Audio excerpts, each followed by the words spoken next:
Well, thanks so much. It's great to be in Brandon. I remember we did a pretty big bill signing in Brandon a few years back, basically going against the federal government on the COVID shot mandates to say that you have the choice to make that for yourself and not President Biden. That was a really good event. It's great to be able to do another event here. Today, we are joined with Pastor Tina Blunt, Mike Cooper, Dream Center of Lakeland, Liz Phillips, Lead Hope Navigator for the Department of Juvenile Justice, Jasmine Johnson, Office of Continuing Care Peer Specialist, Department of Children and Families, and of course, my wife, our First Lady, Casey DeSantis. We're excited to talk about ways that Florida is working to lift people up, expand opportunities, and really help people make the most of their own lives. But there's a couple things I'd like to say just before we get into that. One, look, these rankings come out all the time, and so sometimes it is what it is, but there was just a ranking of the best 5 cities in America to start a business. Of the 5, 4 of them are in Florida, including Tampa. So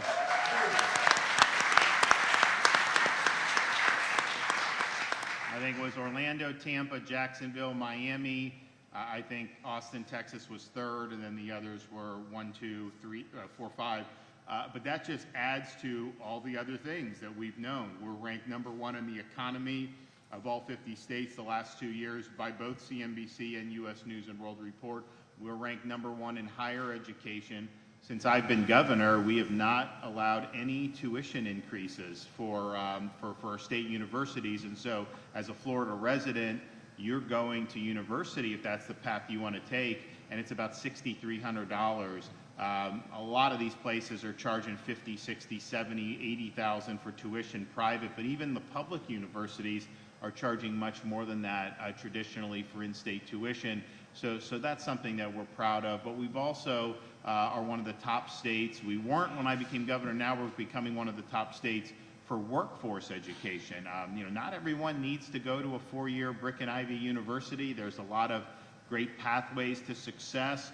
We've expanded manufacturing jobs in Florida since I've been governor by over 100,000 jobs, increased manufacturing businesses by over 30%, and we've got a lot of really strong industries like commercial space where folks who get good skills, there's places that people can use that type of stuff. So, people can choose what they want to do. It used to be they'd say you have to go to college or you can't be successful. But we know that's not true, that there's other ways that you can pursue. So we're proud of having done that. You also look at our state's fiscal. They're debating Washington, what to do on budget, and it seems it's like a debate between spending more and spending even more, having more debt or having even more debt than that. There's really no debate about actually reducing spending or lowering debt at all, deficits or debt, and so that's frustrating. That's not what we've done in Florida. If you look just on debt, take Florida's 180-year history, if you take all the debt that they've accumulated, which wasn't that much compared to other states, but still, just since I've been governor, we've retired 41% of that. And we accelerated the retirement of some of the debt that saved taxpayers hundreds of millions of dollars in interest costs that they would have had to have paid over the years. We are the lowest per capita debt in the entire country of all 50 states. So as a Florida resident, if they just parceled out what your share would be if we just charged everyone to retire it fully, I think it'd be like $400. Your share as a U.S. citizen with the 37 trillion would be $105,000 per person. So way different. Theirs is going up, ours is going down. You also look at tax burden, no income tax. We have at the state level one of, if not the lowest tax burdens of any state in the country. Now, I've said that the focus of tax relief needs to be on where Floridians are feeling the pinch, which is not anything the state's doing. It's the property taxes of local government. That's what we need to be focusing on, giving relief to. And it's there's a philosophical element about, do you own your own home if you have to just keep paying taxes indefinitely to the government just for the purpose of using, privilege of using your own property. We typically wouldn't think that would be private property if you're always having to pay more just to be able to use it. Normally, you buy something, maybe they tax you, and then it's yours. You don't just have to keep paying taxes on it. So that philosophical point, I think a lot of people are like, well, wait a minute, I've been in this home. They're saying the home's value has gone up, and the home values have gone up because people have wanted to come to Florida. And I don't recruit anybody to come because we've got a lot of people, and honestly, there's challenges when people come. So I'm not, there's some governors, oh, please come to our state, please come to our state. I don't do that. In fact, I don't think I've gone, certainly since COVID, I've not gone around the U.S., asking for businesses to move either. A lot of them call us and ask about how they saying they want to come to Florida. So, when you have population growth, when people are voting with their feet, that is a sign that we're doing things right. And there's benefits that come with that, but there's also challenges, infrastructure, you have challenges with education, all these different things. So I'm not one saying, oh, we need all these new folks, but the reality is you've had people come. Some people, you can leave California, and a typical home is probably, certainly when COVID started, was probably twice as expensive as the same house, similar house in Florida. They can sell it, and then they can buy, probably a much bigger house for even less money than their home in California were. So you saw that happening over many years, and so property values went up. And so somebody may have had a home that they paid $250,000 for 15 years ago. Now all of a sudden someone's telling you it's worth $750,000 or $800,000, and your tax reflects that. Even with you have homestead, it's not enough to keep up. It's outdated, the amounts you get for homestead exemption. So that's been a huge issue, and so I'm very much supportive of obviously doing something on the ballot in 26, which is the only way you're going to finally be able to give people permanent relief.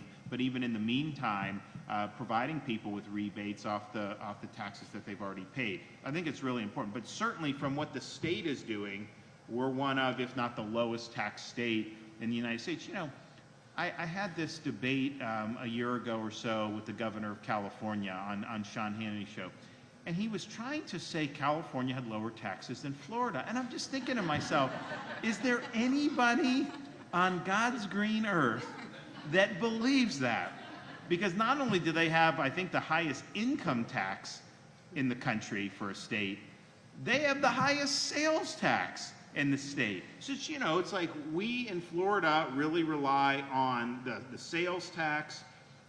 A lot of that is paid by tourists. They've done analysis in the past, about 18%, 20% is paid by tourists. But that was when we were having 84 million visitors. Last year we had 142 million visitors. So I think the more accurate number in terms of the amount of revenue the state takes in from tourists is probably 25% of the total sales tax, maybe even a third. And then you add to that the snowbirds who are not Florida residents but who live here part-time. Some of the Canadians live here 3-4 months. You have people from other parts, they do that. They're also contributing to that. And so, and yet we have no income tax, and yet our sales tax is much lower than California's, and they have income tax and all this other stuff. So we've done really well in terms of tax at the state level. And since I've been governor, we've done billions and billions of dollars in tax relief that's been meaningful for people. And we will continue to support that. But that is really what you want. So, and yet with all that, we're still doing really big things for the state.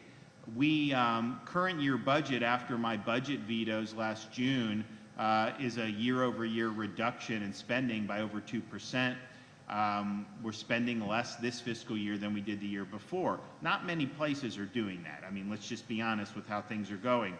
If you look at the amount of money that the government spends per capita, Florida is one of the lowest in the United States. Obviously, California and New York are a lot higher. California, they're finally having to acknowledge it may have been a mistake to have taxpayer health care for illegal aliens because you have people flooding there and getting free benefits. So now they're reevaluating that. But we've made better choices. So you have that, and of all the states, we have the lowest number of state bureaucrats per capita of all 50 states. So it's a small government, and yet, if you needed to get your driver's license, would you want to go to New York City to do that, or would you rather do it someplace in Florida? Obviously, I think you'd rather utilize the services here. Clearly, our roads are better, and our education is now much better in terms of the rankings on that. But we've done it very short. But with all that, even reducing spending, lowering debt, cutting taxes, we've had record support for education, record for teacher salary increases, record for conservation and restoration of things like the Florida Everglades, record acceleration of road and infrastructure projects. Some of these things weren't even, we just did the temporary lane on I-4. If you guys go from here towards Orlando, you'll end up going, as you get into Polk County, you see these temporary lanes, and then we're going to do the whole thing in I-4. That's a brutal stretch of traffic. They were going to do it like next decade. I said, what good does that do if people are going? So we surged massive amounts of money to be able to do that. And it's important because it's quality of life issue. We've been very strong on law enforcement, record amounts of support. And look, the state law enforcement's a fraction. Most of what you have are municipal and county law enforcement. But we did the $5,000 recruitment bonus program that applies to all law enforcement agencies in the state. We did $1,000 bonuses. We've done a whole bunch of stuff that has been really, really meaningful. So we've really shown how it's done.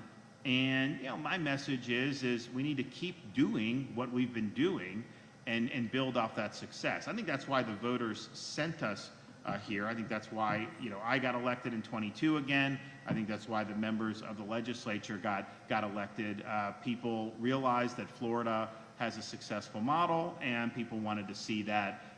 Obviously, do as good as you can, always make improvements, build off the success. But I don't think there's anyone that wants us to just see that we're just going to go in some type of much different direction. So I'm proud of that success. I'm proud that we've led the way on that. Now, which brings us to today. Not every jurisdiction in the country can say what we've said about our economy, our education, our fiscal posture, our low debt, our low taxes. And so you have, and they're having to debate this with the federal government right now in the budget. You've got massive percentages of people in some parts of this country that are on public assistance. And there's a role if somebody really needs a hand up for temporary assistance, but to have this be something that is more done in perpetuity, it's certainly not going to be good for the folks who are on that assistance, because their horizons really dim if they are dependent on federal programs. But then it also is just the taxpayer's never going to be able to make that work, and you see the costs ballooning in some of these programs into the future, which brings us to here when we have the ability that I think the model that really represents the solution to a lot of the problems that are ailing other states and certainly the federal government, and that's the model of Hope Florida. And what Hope Florida did was not seek an appropriation, not demand all this, but just simply say, okay, we have folks in state government. Their job has been, with respect to child welfare and other related matters, their job's been to process benefits, try to get people hooked up with as many government benefits as possible, and that was kind of the silo they worked in. So someone would come, try to get them on benefits, and kind of keep going as that would go on. The problem with that is that's not really leading someone to a pathway to self-sufficiency and fulfillment. And particularly when you have folks, a lot of single moms that have children, it's more of a kind of stay in place rather than lift you up. And so Hope Florida's insight, and it was the First Lady's brainchild, was, okay, we have all these folks in state government doing this, but our resources, one, are finite, and two, this is not necessarily creating a pathway to self-sufficiency. Yet, Florida's blessed, and I think most places around the country are blessed. We've got so many great resources exterior to government in our communities. And that starts with the faith-based community. And there's some of these states that don't want to deal with the churches. They don't want to have any type of of religious bent to anything that's going on. That's not how we view it in Florida. We welcome the participation of the faith-based community. In fact, we view it as essential to be able to fully allow people to realize their God-given potential. But you also have great charitable organizations. You have businesses that want to be involved in helping people in the community. You even have individual volunteers, and yet if you have somebody that's showing up at one of our state agencies that's not in great shape economically or has other problems, they don't know what resources are out there. They're going, and if they get put on a program, that's kind of it. And so what Hope Florida did was, one, get these folks together in the community. And so you have all these churches, you've got synagogues, you've got charities, you've got all these folks that are now a part of this mission. And then the people that are working in state government, instead of just processing benefits, your job is to be what is called a Hope Navigator, to help navigate the person in need to all the resources that are available exterior to government. And sometimes it may be someone needs a helping hand. Maybe they need a place to stay for a short period of time. Maybe their kids are hungry. Maybe they need help with education. Maybe they need help finding a job. There's a lot of different things. And Hope Florida, it's not like, people say, oh, well, this person went and they didn't get a full-time job immediately. Like, look, it's you're helping people find help. And there's been great success on that. There's also issues that are difficult, and sometimes it doesn't happen overnight.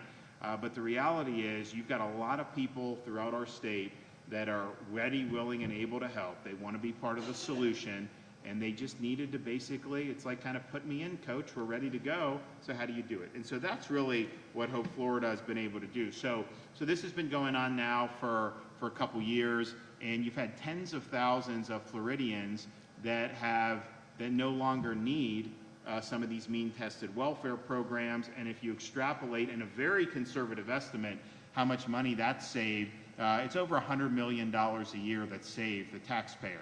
So not only are you providing the folks in need with a better pathway to self-sufficiency and you're expanding their horizons, you're also relieving burdens on the taxpayer to the tune of likely over $1 billion over a 10-year period. And just to put that in perspective, our state budget has been, anywhere from 113 to 118 billion over the last couple years. And so, that's a significant amount of money given.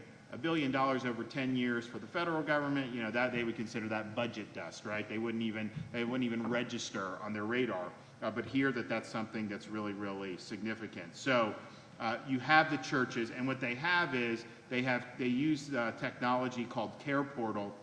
So if somebody is in need, the needs go out to everyone connected in Care Portal.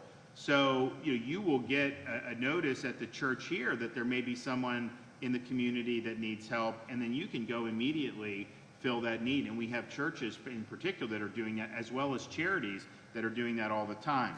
And so now you have over 5,000 nonprofits and charities that are signed up as part of the network. There's over 834 church response teams that are actively participating, over 9,000 individual church responders that are ready to help and step in. We have, or our Department of Children and Families, rather, has communicated with over 120,000 Floridians in need as a result of this initiative, and they've been able to do with resources that are exterior to government. 93% of all positions supporting Hope Florida were just simply repurposed with existing resources. This wasn't any type of big new spending program or any of that. It was repurposing.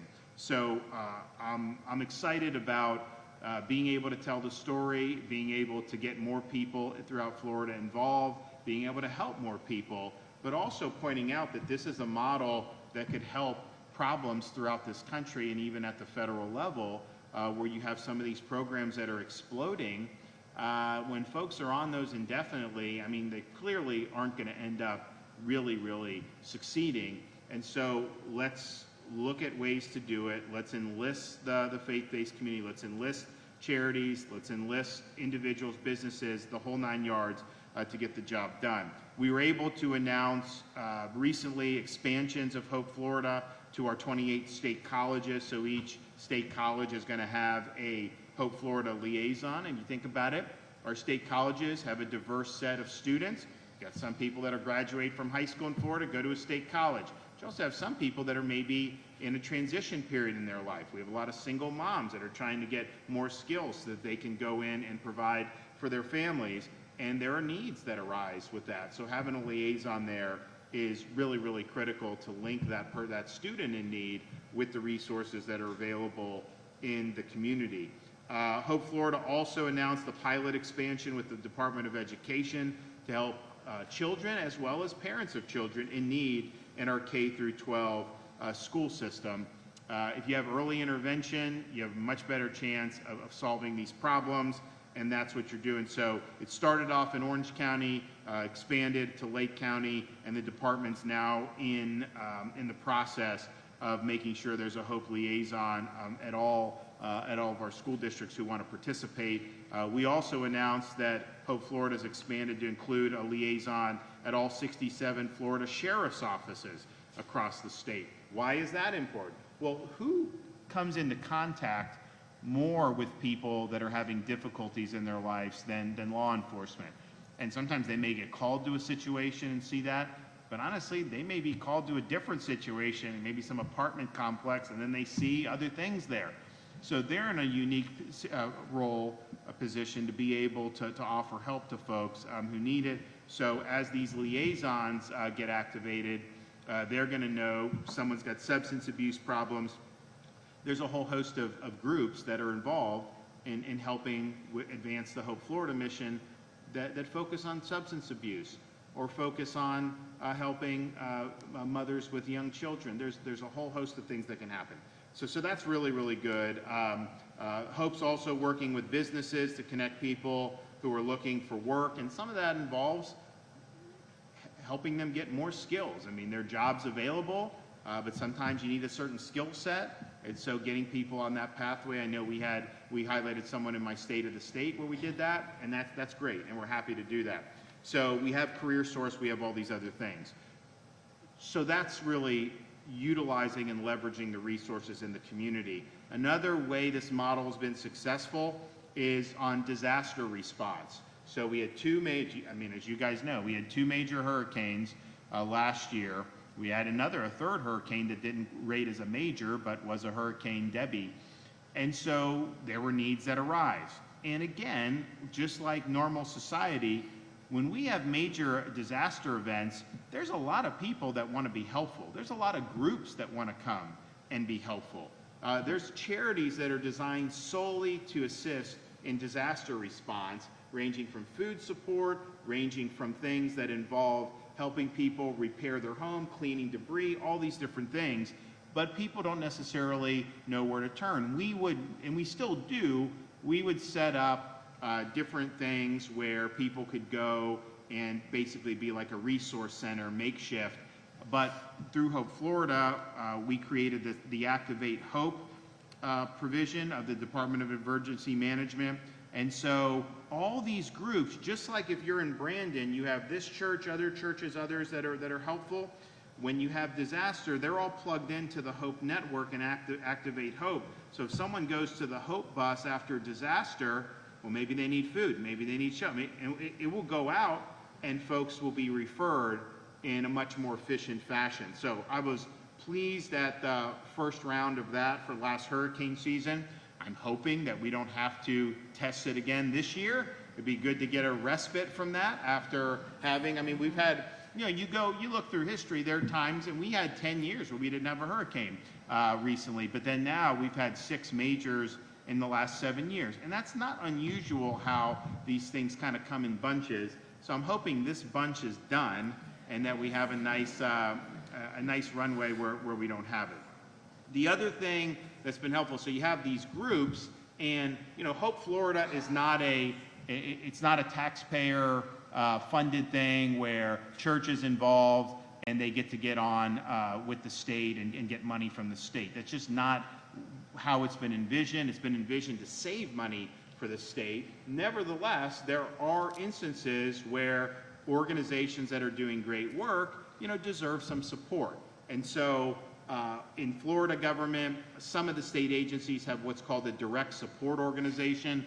So for example, our Department of Education has a direct support organization. It's a charity that can receive donations and then provide awards. And so Teacher of the Year, for example, the foundation does like a $50,000 award for that and stuff. And so there's good things that are happening.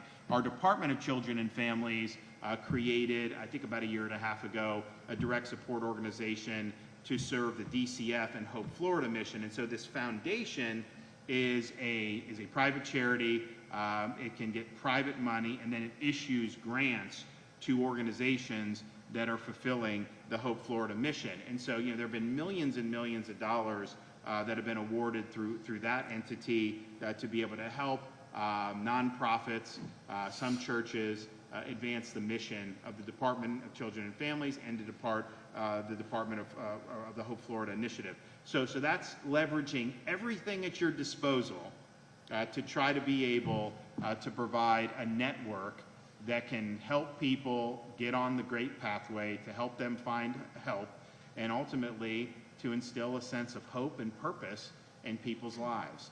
It's had great success. There's a lot more to do, and I'm just thankful that everybody here, I know that we've had great help from the church here, as well as many people throughout the Tampa Bay area, but we've got to keep on working to help people. It's really important that you do it. If you're able to do this, where you're linking people with these resources exterior to government, the results are going to be so much better than if it's just that traditional government silo. So thanks for everyone that's been involved. I'm going to turn it over to the First Lady, and then we'll hear from some of our panelists. Great. Well, thank you, Governor Ron. Appreciate you and everything that you do to help support, a good initiative that's standing up for what's right.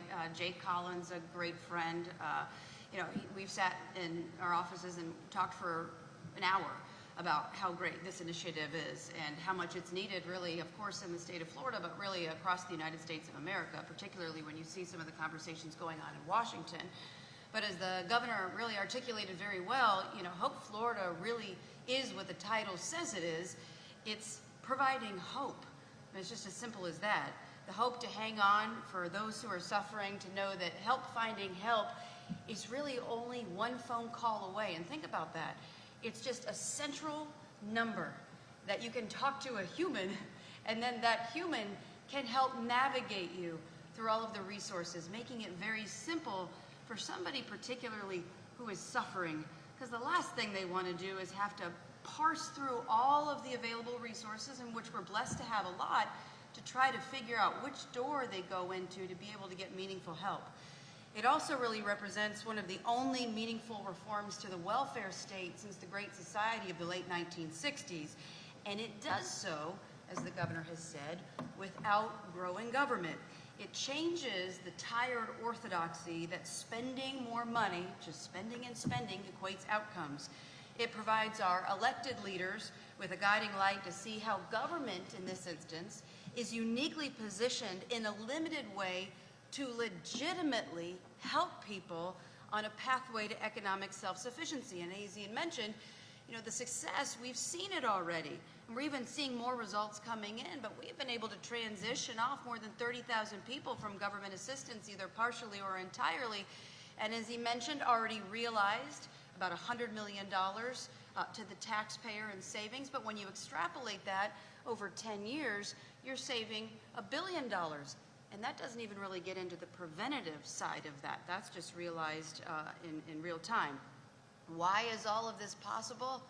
Because hope is being realized through the power of the communities, by harnessing the horsepower of the church, by giving the private sector a seat at the table, while leveraging the goodwill of the nonprofits, especially the little guys.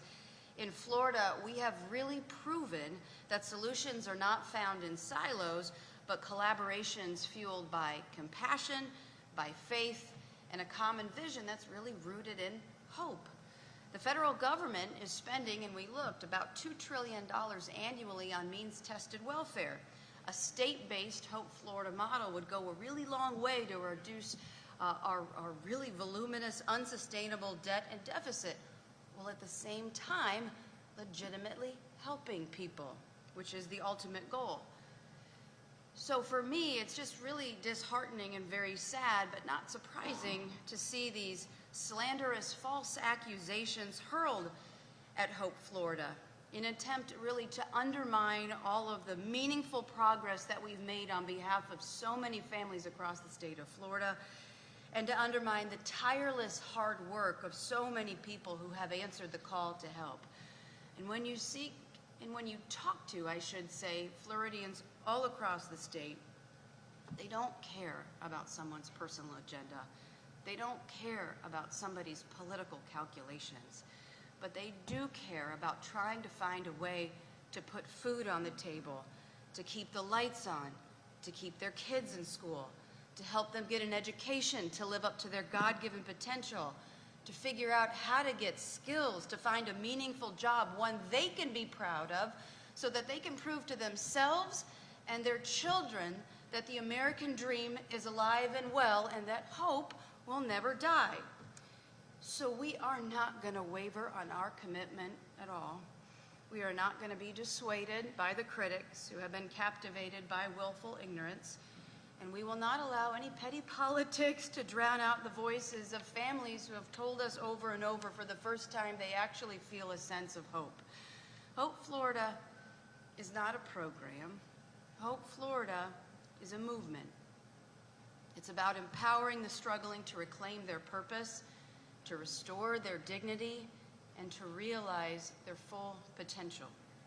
We will always stand on the side of those who are fighting, looking desperately for a better way.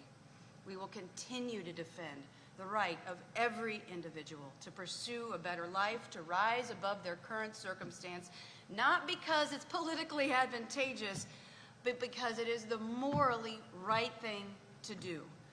So in Florida, we're going to choose hope, and we will keep choosing it again and again and again until every life that needs lifting gets the chance to rise. So I'm honored and privileged to be leading this fight, and like I always say, we'll be fighting it every day of the week and twice on Sunday. Great, thank you.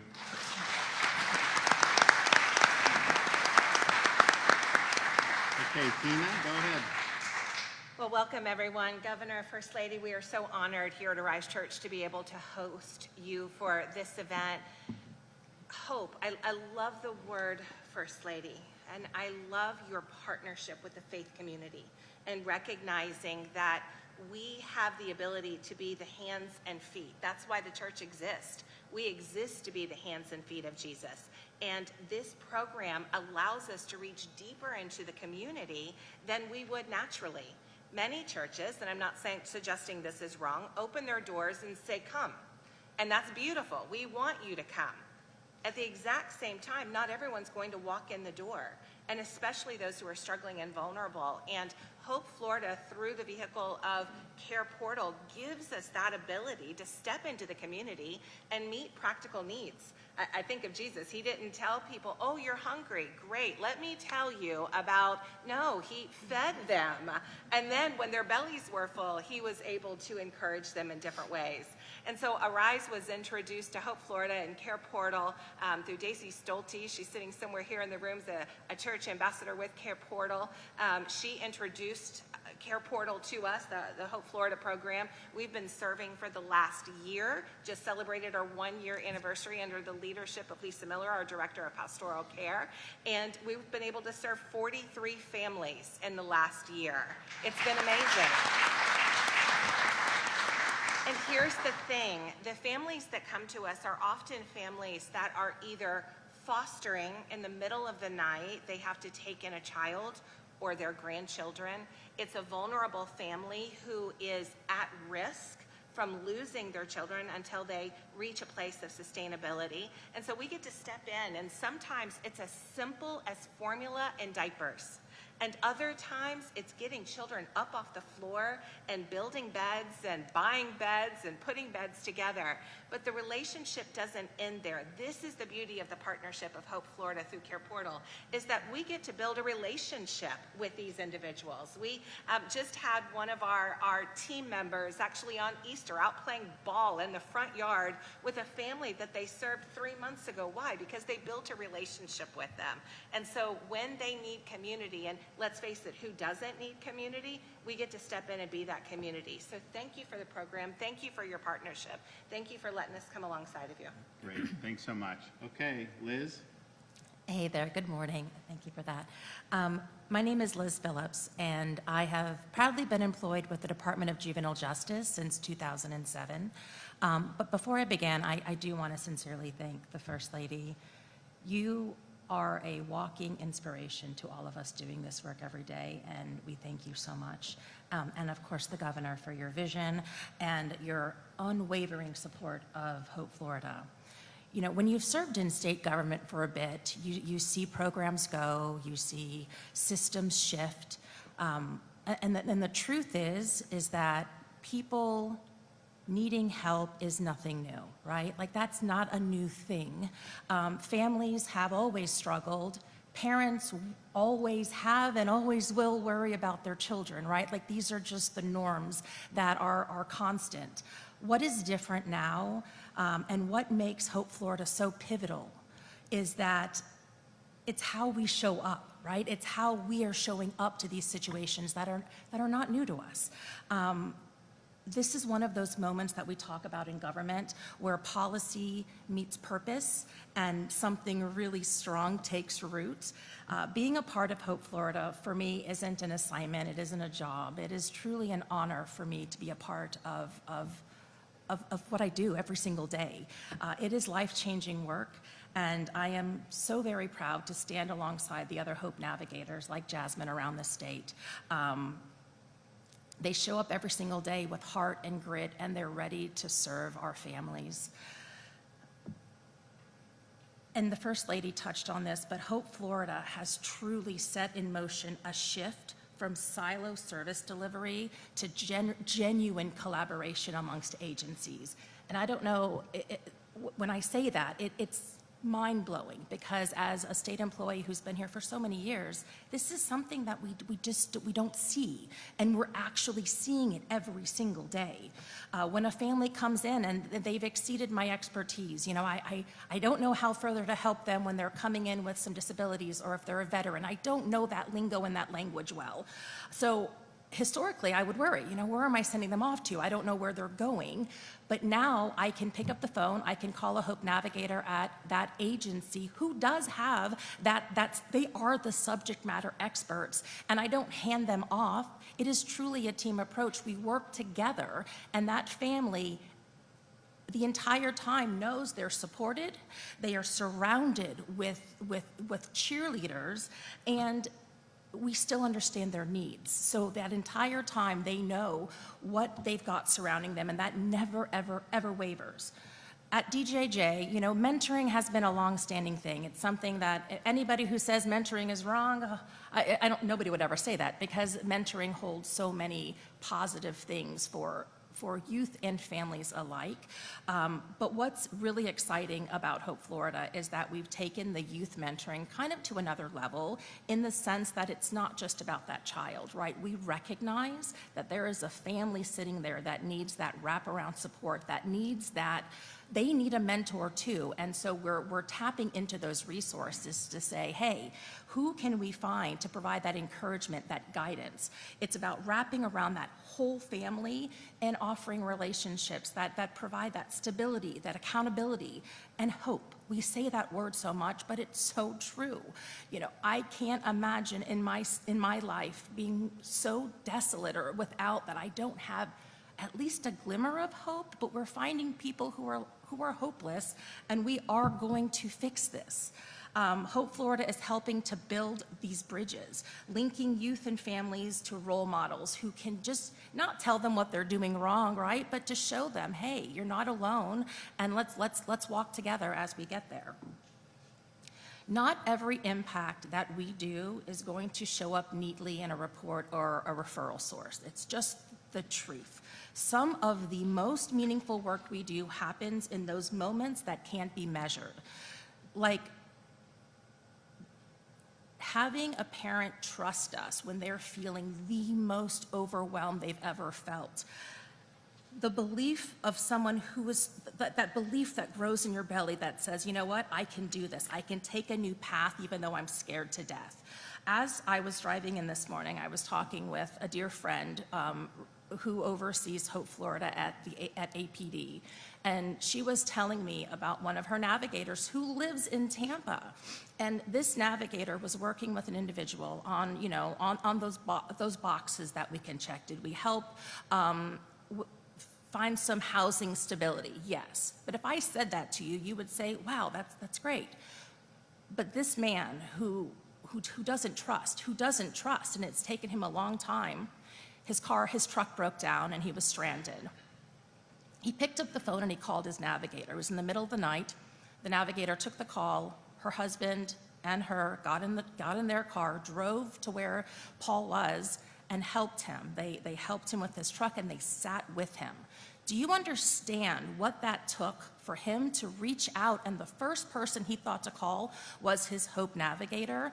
That can never be measured in any report, right? But that shows the hard work, you know. And so for the Gingers out there, we see you. We see the work that you're doing and the love that you're pouring out to make those connections. And so across the state, navigators are helping people reclaim that, you know, that stability, that confidence. These aren't always the kinds of wins that fit into a spreadsheet, but they are the kind that can really change the trajectory of someone's life, and often what stops them from going down into a deeper level of involvement with systems of care, right? So what makes Hope Florida different is that it reflects what the very best of government can be, which is compassion, responsiveness, and just being human. This isn't about systems. It truly, like the First Lady says so eloquently all the time, it's about people helping people. And by placing the individual and not the institution at the center of our work, we're proving that there is a better way and it is possible. I'm grateful for this movement. I tell you, every day I wake up and I am so proud to be a navigator. I'm proud to stand alongside the other navigators across this state who go above and beyond. I wish you could just walk with us and see what they do every day. It is life-altering, not just for the Floridians and families we're dedicated for, but for us as humans. They do this not for the recognition, but they truly believe in the people that they serve. So thank you again, First Lady and Governor, for believing in this model and for giving us the space to do what we do. We appreciate you so much. Thank you. Okay, Mike Cooper, Dream Center of Lakeland. Governor, it's so good to be here today. I want to first of all thank you from my wife. We go to Disney pretty regular, and you turn an hour and 5-minute trip into about a 38, 39-minute trip. So I don't know if Disney. I don't know if Disney's thanked you, but they should. You know. But really, what I want to talk about very quickly today, the Dream Center of Lakeland is really, you know, a blessed place, because one of our main goals is how do we equip faith-based. We have over 60 churches that partner with us, Episcopal, Presbyterian, and Methodist, and God, just across the board. And but the second one, which is one that's very important to us, is how do we embrace our city? How do we love Lakeland? And I was called to go to Hattiesburg, Mississippi, because a church up there wanted to start a Dream Center very similar to our model. And after meeting with their city governor, their mayor, which is a strong mayor system there, the police department, we found out that you couldn't put a Dream Center like we have there because the city would not embrace them. And what Hope Now is, what I've noticed, is that we get a call one day, can you come to Arbondale, like a day before, can you come to Arbondale, maybe the First Lady? And I grabbed my wife and I said, well, I don't know what it's about, but we're going to go over to Arbondale. And we went over to Arbondale, and that day they presented a check to the Dream Center. They vetted us. And listen to this, they embraced us. When you fill out a grant to get money to do a nonprofit organization, usually in the first 3 or 4 questions is, are you a nonprofit 501(c)(3)? The next one is, are you faith-based? And that will usually bump you out of the grant right there, because for whatever reason, they look at faith-based as not being the resource that it really is. This governor and First Lady have understood that. Let me tell you, since we got that $10,000 check, I got 2 calls from the governor's office following up on what we have spent the money for. That very seldom ever happens. I get a call one day from the governor's office about, we have a need in Highlands County. Well, we're Polk County. Pastor Mike, do you know anybody in Highlands County? We are very short there in some resources and connectors. And I gave them a name of 3 or 4 churches. That said to me that they don't sit in an office and go, look, here's our statistics, we're fine with our statistics. They saw where they were lacking, and they took the initiative.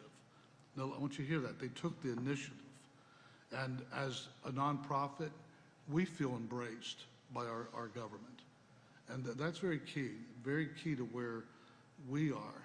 I was saying about this the other day because we got a call, it's been a month or so ago, from the governor's office about what the money's going for. And I said, so how's it reaching children? We do a lot of things for kids. We're in 5 schools every week, you know, with kids. We bus, you know, in just 2 weeks, we will bus 350 kids to a Western town where they come for a full day camp, a Western theme. And, you know, these are all at-risk kids. And as I'm talking to this individual from the office, I said, oh, and we have a 18 to 35-year-old basketball league. Now, everybody that goes, well, how does that affect children? Do you realize in that 18 to 35-year-old basketball league, a lot of those men will have 2, 3 children that they absolutely have no contact with? Do you know what you do for a man when he goes and he mentions in passing that he has a daughter that has a birthday this week and he has no contact with that daughter, and you go upstairs and you go through all your toys and you give him a toy and he gives it to him and you tell him to take it to his daughter? That connection. Now, granted, I will tell you this. Thank you, Governor, First Lady, for embracing us and for embracing all over the state, because it makes a difference. There's hands out there that most governments do not engage, and you guys have done a great job. You know, I'm sure you dropped the ball in places. We've dropped the ball in places, but when you see that, you're willing to deal with that. So I want to personally thank you, but really for I-4 too. So yeah. Appreciate that. Well, on I-4, the best is yet to come, but we're glad that we were able to do that 8 months ahead of schedule. And So we'll take it, yeah. if it was in some of these other states, it would gotten done sometime in, you know, probably 8 years. So, okay, Jasmine Johnson, you're up. Good morning, everyone. My name is Jasmine Johnson. I'm grateful to be here in Brandon, Florida this morning. Before I share a bit about myself and the work that I do, I want to sincerely thank both Governor DeSantis and First Lady Casey DeSantis for their pro-family approach to leadership and for the opportunity to speak today about a topic so close to my heart. So thank you so much. I'm 26 years old. I'm from Panama City, but I live in Tallahassee, Florida, and I serve as a Hope Navigator for the Department of Children and Families Office of Continuing Care. In 2021, Governor DeSantis, you signed legislation creating the Office of Continuing Care, and through that, positions like mine were established to offer peer-to-peer support to young adults who have aged out of foster care. This work is close to my heart because I've lived that same experience. I turned 18 and aged out of foster care not long ago, and now I have the opportunity to help others who are just a few steps behind me in their journey. And as a Hope Navigator, I meet young adults right where they are, helping them navigate real-life challenges and connecting them to resources that can stabilize and empower them. That includes housing, job training, educational opportunities, and mentorship. Because I've walked that same road, I'm able to build trust with the young adults that I work with. And I know what it feels like to feel uncertain about what comes next. And I work to make sure that no young adult that I work with ever has to feel that again. When I aged out, I was fortunate to have a support team around me that encouraged me to pursue higher education, that helped me with housing, and encouraged me to step into meaningful employment like the position I hold now. But I also know that not everyone has that same support, and many of the young adults that I serve are facing immediate needs, a need for stable housing, a job, and a need for direction. And in those moments, I step in as a navigator to stabilize the situation and walk alongside them towards long-term success. And it makes a difference when they have a trusted adult that not only listens to them, but they show up and they follow through and they stick with them. And that's what I do, and that's what Hope Florida does.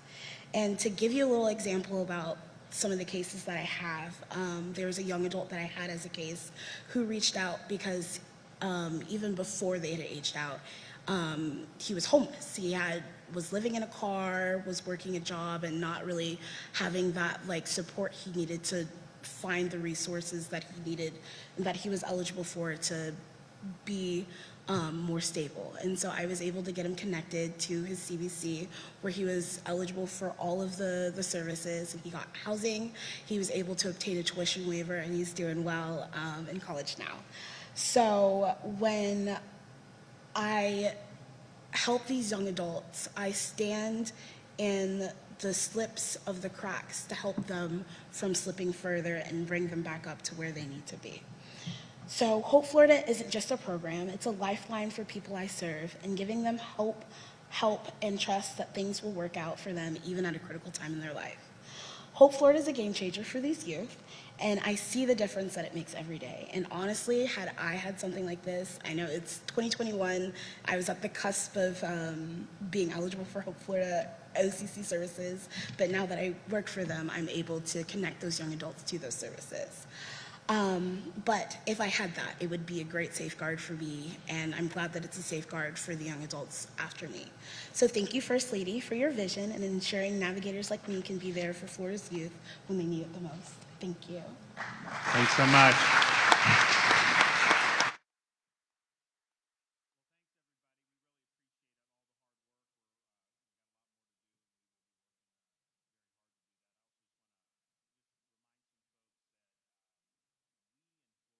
Have led on a lot of issues. I mean, there's been some stuff about what we've done on illegal immigration, leading the country to help the federal government there. But one of the things that we've done is looked at Washington, and you see what goes on, particularly with the Congress, and the results are, habitually poor, certainly over the last couple decades.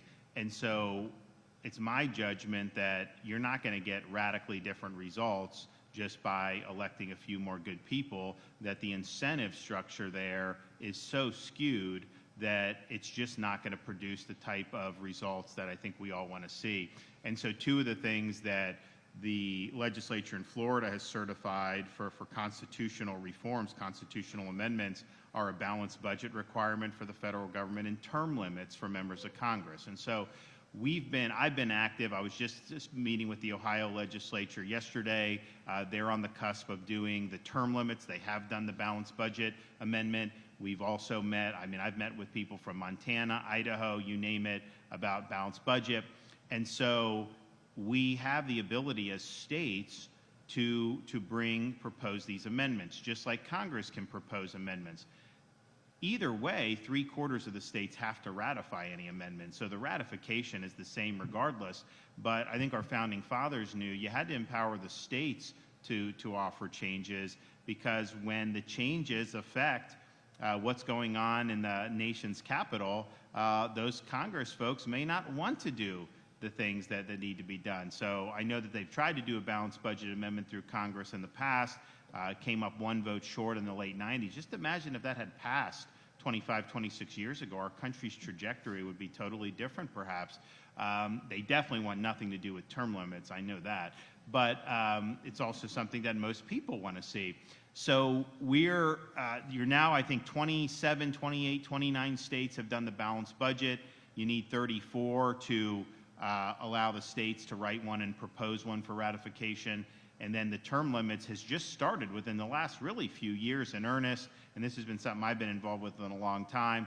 So there's already 12 states just in a few years. I think you're going to see a few more relatively quickly. And as that builds support and it gets more traction, there's going to be a lot of people in the public that are going to want to see that. So sometimes we're proud of what we've done in Florida. We think we've shown a model to have good results and good governance. But I think a lot of people are frustrated, particularly with Congress. I mean, it's just been very difficult in that institution in recent years. Well, we do have the ability to do something about it. And you don't just have to sit there and throw something at the TV. I mean, like, you can do something. And so I'm using whatever role I have to be able to help that process go forward. But I really believe, if you could do term limits for Congress, a balanced budget requirement for feds, and then I would say the president should have line item veto authority like I do as governor. They do these massive omnibus bills. The president's got to either sign it or veto it. If you could go and line item out pork, that'd be a huge, huge positive thing. So those would be the three that I think would just change the incentives. And if the incentives are better, then I think the behavior and the results would likely improve. As it is now, the incentive structure is to kind of keep doing what they've been doing, over the last 10, 15, 20 years. And by and large, it's not been terribly successful. So I'm proud that Florida has led on those issues. I know there's a lot of support across the country for both of those. And I think we've got to just continue to really press forward on it. So we'll do whatever we can in Florida to help that. And man, if we could get that done, I think that would be a huge, huge positive for the United States. Okay, do we have any questions? Governor, are you going to accept the invitation to speak at the property tax committee? I didn't see it. No, I'm not going to go sit in front of a committee. That's not the role of the chief executive. We have been talking about property taxes for many, many months. In fact, last year we were talking about how people's property taxes were going up because of the values. I've talked about getting relief now. I've made series of proposals. We also want to get something on the ballot. It doesn't take a committee hearing to do that. It just requires leadership. And so we want to see that out of the legislature. And it's interesting because, remember when I called the special session for immigration, the response was, oh, we in the House legislate, the governor doesn't legislate, right? And so they didn't want to do it. Now they're saying, well, it's the governor's responsibility to tell us what you pick one, right? It's got to be one or the other. So, look, I hope that I'm skeptical, and I've told people I'm skeptical publicly, when everyone's been clamoring for property tax relief. If you talk to Floridians, it's like 90% will talk about property tax. Now, if you tell them, hey, do you want to get something on some other, they'll say fine, but no one is organically clamoring to do 1/4 of a penny sales tax that honestly benefits the tourists and stuff, which we shouldn't be doing. I want more tax burden to be on the tourists and the snowbirds and less on Floridians. I think that's the best, and we're the unique state to be able to make that happen because we have so many visitors and we're the place to be. So you do, but people have been really, really interested in property tax relief, and I think most people know because they've heard me say this many times. The property taxes are leveled locally. The state does direct some, but it's a relatively modest. I think we can still do a rebate for people this year and get the rebate in their hands. Some people in the legislature said giving people a rebate on their property tax is like a Joe Biden or Gavin Newsom welfare handout. Are you kidding me? These are taxpayers that are paying taxes, on their property taxes. So I didn't agree with that at all, and I don't think most people did. But ultimately, because the power constitutionally for property taxation is vested in local governments, we need to do a ballot measure to be able to provide you with constitutional protection to own your own home. And I'm just very, very supportive of that. I hope that the House will pledge to put something strong up to be on the ballot. I think the Senate has said they want to do it. I know Senator Collins is helping lead that. We've got a number of senators, whether it's Senator Martin, Ingolia, Senator Collins, that have really worked hard, and we want to get this done. And it's not easy to get 60% in a referendum, as we've seen. But I think it's something that is worthwhile and that needs to be done. So we've been talking about this ad nauseum. I think the issue is, you know, my proposals about property tax relief now were basically rejected by one of the chambers. And so I think that was a mistake. I don't think that it's over. I think, you know, they haven't done a budget yet. They haven't done any tax yet, even though the session ended a week or two ago.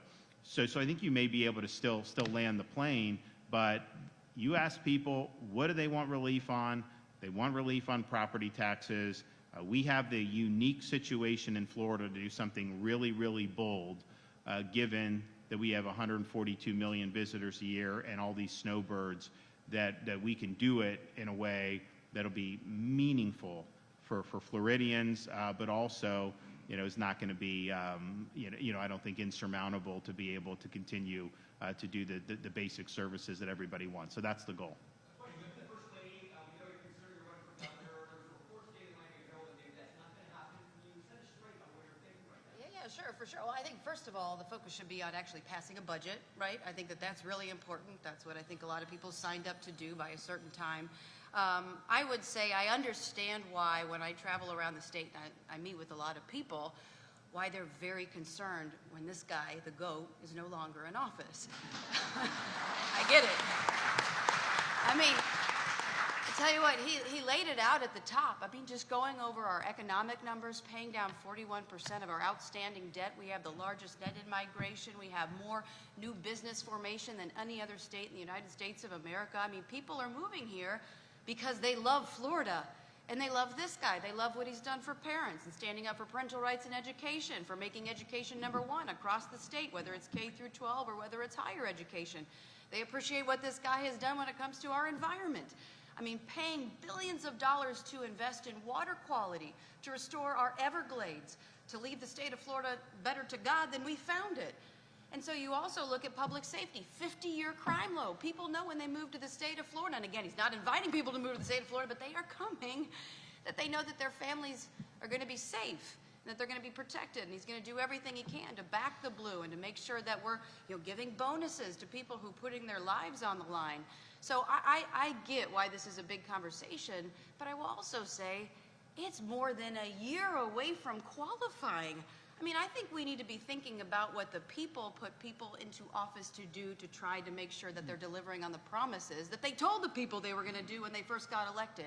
So I think there's a lot of time to think about it, but I definitely understand why people want to see the GOAT, someone who stands up like the GOAT. And I didn't even mention this, too. So you think about all of the accomplishments that the governor has done, right? And it's unparalleled across the United States of America. I mean, he's the best for a reason. But I'll tell you one thing that I've had the privilege to watch from behind the scenes is that guy has a backbone of steel.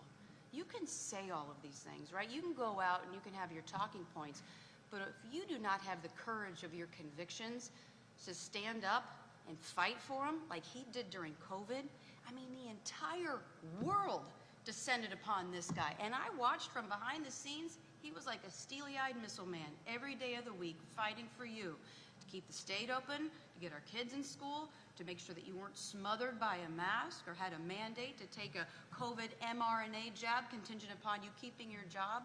But I saw him every day of the week fight like hell for this state. And I think whoever he ultimately decides that should be following after him should be somebody that I think, and, you know, obviously up to the people of the state of Florida, but I think it should should be somebody in the mold of a DeSantis who's willing to get out there and fight.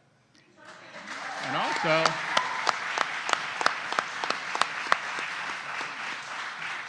you know, and as we were doing the fights with COVID, I mean, it was publications, quite frankly, like the Miami Herald, that was concocting hoaxes. I mean, they accused our Department of Health of fabricating COVID data. That was a lie. That was a hoax. That was made up. That was fiction. And that was put out there for many, many weeks and months with zero supporting evidence for it, just simply to try to discredit the fact that we have the state open and free. And so I would be very skeptical of discredited outlets in terms of what they're doing, because you remember that hoax. You remember the book ban hoax. Oh, Florida's banning book. What book has been banned? Well, no, but you know this. Okay, so you're removing a pornographic book from 3rd grade? That's not banning the book. That's just common sense. So that was a hoax. Don't Say Gay was a hoax.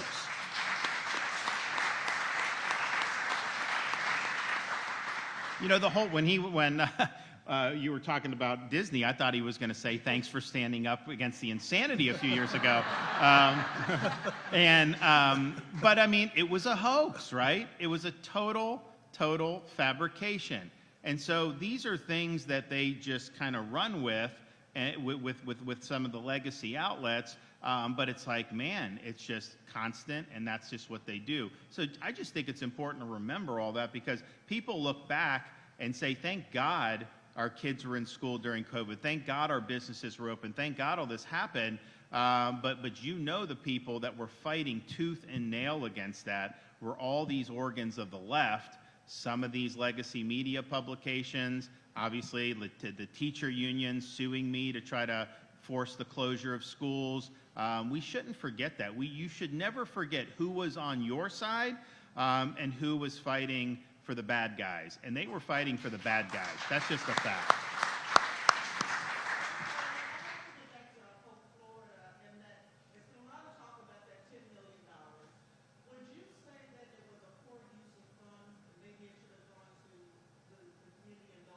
The ACA settlement that they did was appropriate, legally sound, and advanced the core policies of the state of Florida.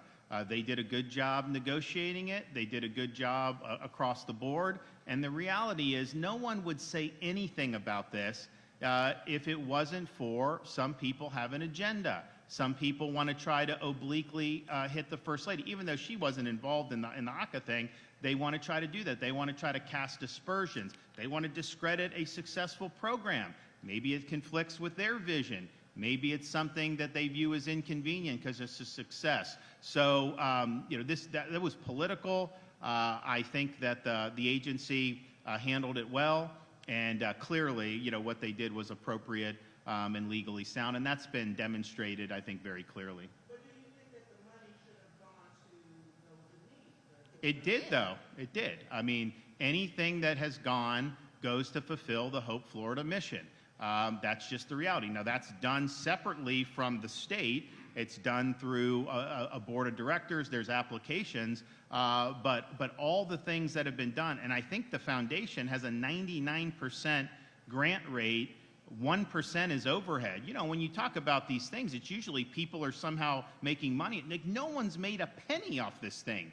There's no one that's been employed or given anything. It's all been done to grants to fulfill the mission. And so that's appropriate, and there's more to do in that regard, because some of these groups, this isn't necessarily sexy stuff to do, right? I mean, there's other things that some people would maybe prefer, but this is something that's all very important. And so I think that those missions were furthered in important ways, and that's just the reality. And I understand there's people that have political agendas. I understand there's people that have access to grind, but we got to be clear.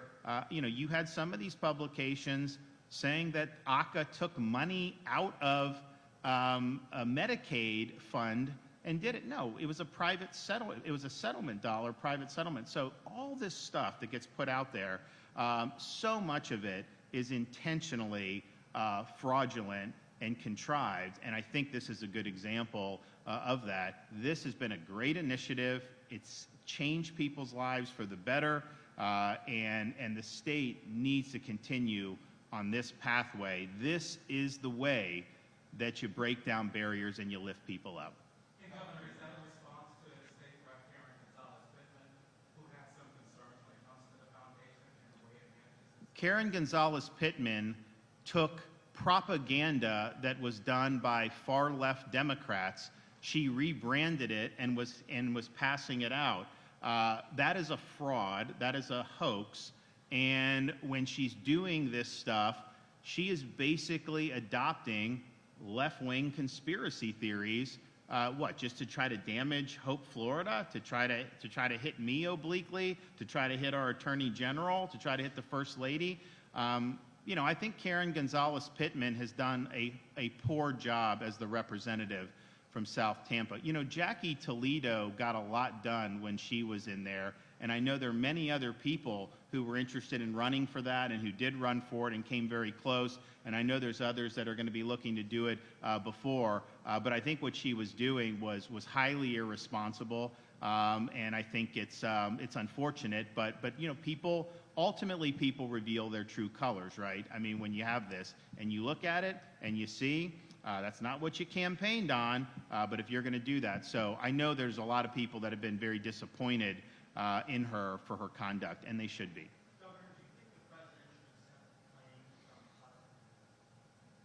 So I think that the president's first-term policy towards the Middle East was the most successful that we've seen. I think it was very clear-eyed about the threats from the Middle East, whether it was Iran, and in fact, I think he acknowledged and was very clear about past behavior for Qatar. And I think Qatar, they play a double game. They are involved in funding some very, very dangerous causes. I know they've been involved in terrorism. They spend a lot of money in the United States. I mean, billions and billions of dollars flowing through our universities. And I don't think, now we've cracked down on that in Florida. We did our foreign influence where that's much more difficult to do, if not impossible, in Florida now. But I think the foreign influence on universities is a really big problem. And so I just hope that that is the policy that emerges. I think this trip will tell. I haven't been able to follow everything that's going on, but we know Iran is the biggest problem in the region. We know Israel is our strongest ally in the region. We know the Abraham Accords helped shift more and more countries towards the U.S. and Israel's position and against Iran.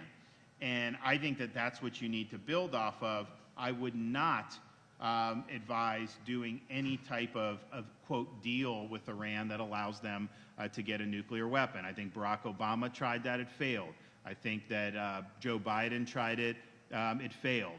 So be very clear-eyed. He did a great job in the first term, and I think that if he can just simply replicate that going forward, I think that would be a big success for the country. But I do think Qatar's influence, they have spent a lot of money in this country, and I think that that's something that people should take notice of. Okay, guys, thanks so much.